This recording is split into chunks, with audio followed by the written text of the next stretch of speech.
The ollie is the foundation to almost every trick on the street. I mean, the ollie is crucial to modern skateboarding. The first step of the ollie is the snap. That is pushing down on your back foot until the tail just hits the ground.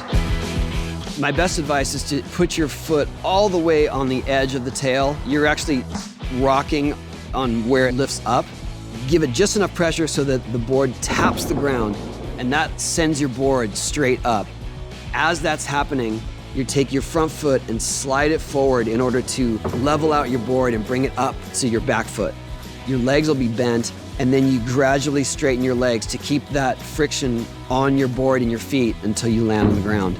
And the fifth part is celebrating that you did an ollie.